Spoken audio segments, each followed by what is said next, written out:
Hey guys, Lexus driver here. Welcome to a new video. Now, on this video, I'm going to keep this video as short as possible because I'm only going to be talking about the off-road features on the Lexus LX and the Lexus GX. So without further ado, let's get to it. I'm going to start with the LX. Now, the LX, this is the full-size version of the Toyota Land Cruiser, but the full-size Toyota Land Cruiser is only sold in other countries except North America. I'd say because of how expensive it is. So this is the flagship Lexus vehicle. So the Lexus LX, they have four models in the lineup. You have the gasoline model, the performance hybrid, the Overtrail, and the luxury. But I'm gonna go straightforward. I'm gonna go with the off-road features. So, regardless of what vehicle you get in the LX lineup, the off-road features are standard. Um,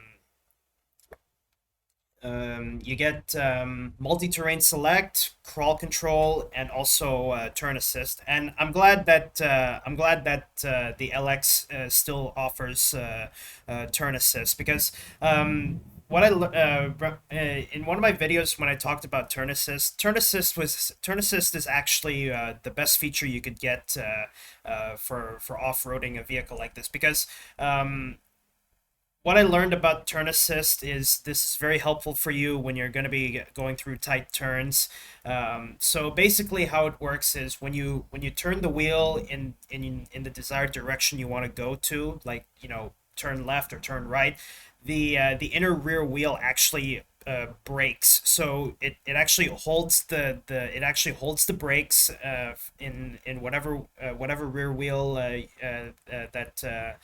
that's corresponding to your turn, and it actually drags the vehicle, and then thus helps you turn through a tight turn. So I find that turn assist is pretty cool because considering how much terrain we go through, when you're going through an off-roading trail, considering how much terrain there is, and also the limited amount of space, it's cool to have that feature.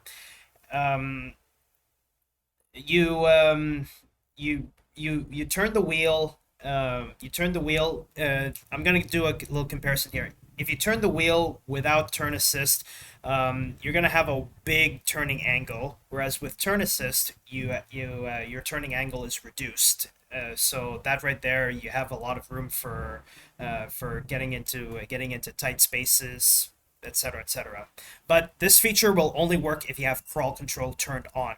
Now that brings to me to crawl control on the Lexus LX. Crawl control is basically like cruise control, but for off-roading. The speeds they give you are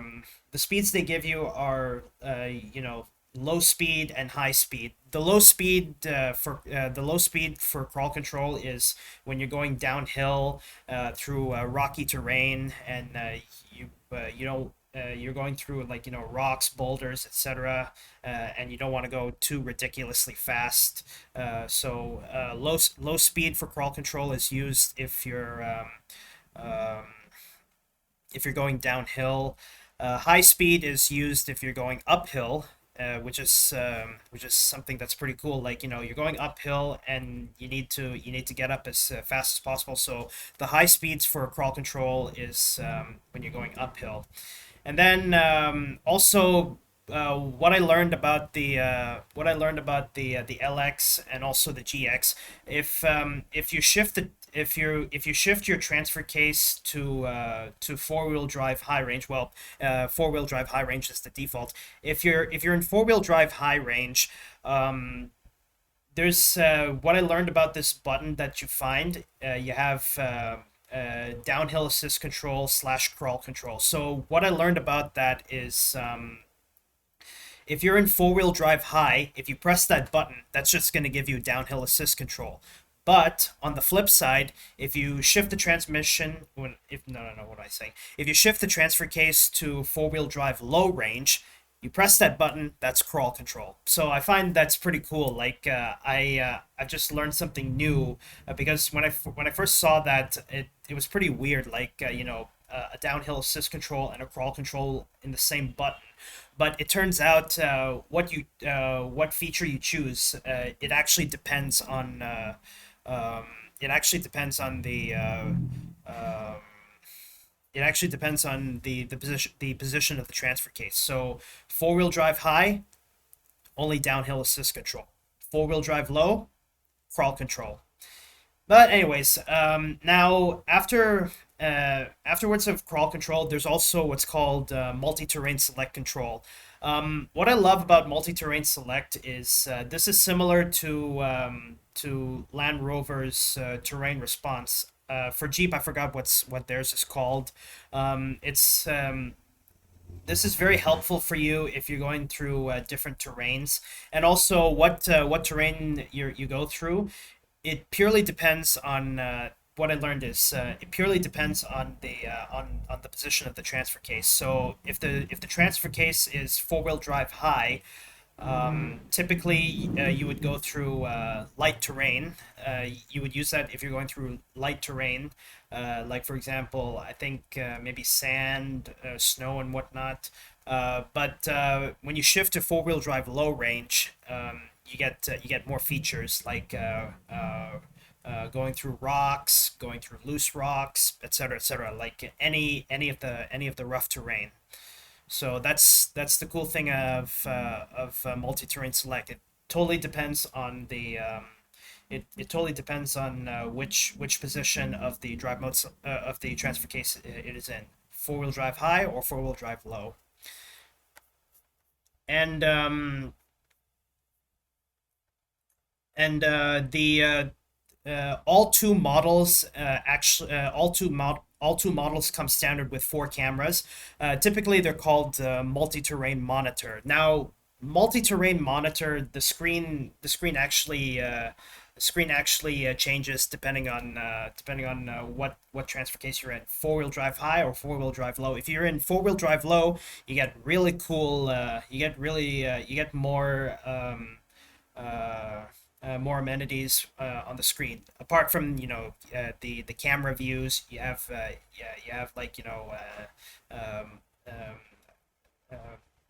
I forgot what those are called, but the angle of your vehicle when like left, right, up, down, and an inclination meter. That's what they have. So if you shift the transfer case to four-wheel drive low, and then you use the multi-terrain monitor, you get an inclination meter on the screen. So that's pretty cool. And what I think about multi-terrain monitor, both on the LX and the GX here. What I think about multi-terrain monitor, this is very useful. It can help you go through blind spots without getting out of the vehicle, especially when you go uphill or downhill. But for the GX, if you're gonna be getting these features, multi-terrain monitor, multi-terrain select, crawl control, off-road turn assist. For the Lexus GX, you would have to go with the Overtrail model, because the Overtrail model, this Lexus GX model, the Overtrail model, this is built exclusively for off-road driving. The premium and luxury models, you won't be getting these features unless you get the package. But these features are not standard on these vehicles unless you get the package. These features are not standard. So if you love off-roading, the Overtrail model of the GX is right for you. Now for the LX, regardless of what you get in the lineup, gasoline, performance hybrid, Overtrail, F Sport, these features are standard. But the Overtrail model only comes in a hybrid. I hope that the Overtrail can be in the gasoline model. It's just that the Overtrail model, if you're going to be getting the Overtrail model of the Lexus LX, you're only going to get the hybrid model. So Overtrail, good for off-roading, but it is a hybrid model, and I hope that the Lexus I hope that the Lexus LX Overtrail can be offered in the gasoline model, because as I scroll down here, yeah, here we go. So there's only three models of the gasoline model: premium, luxury, and F Sport handling. So no Overtrail. So the Overtrail, it's only exclusive as a hybrid. But I hope that the Overtrail can be offered in the gasoline model lineup. If you really love off roading. But let's see how it's gonna go. But in summary,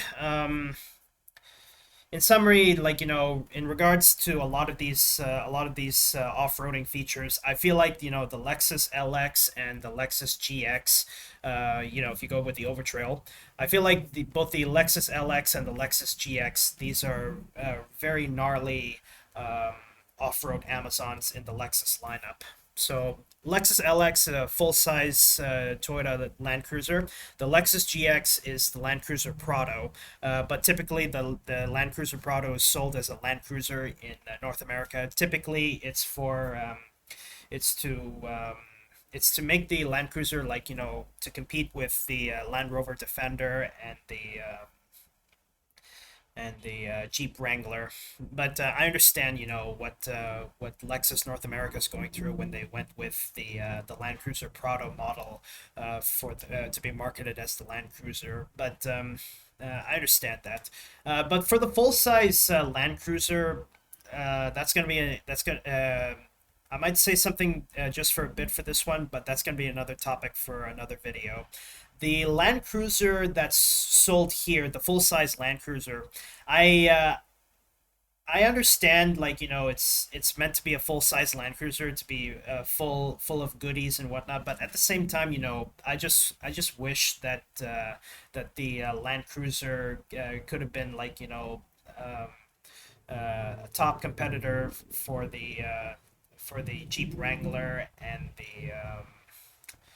the Land Rover Defender. I mean, I understand it's supposed to be big, but I just hope that, that Land Cruiser should have been like a true competitor to the Wrangler and the Defender. The Prado is understandable, but the full size Land Cruiser, the 300 series, like, yeah, we still have the 300 series.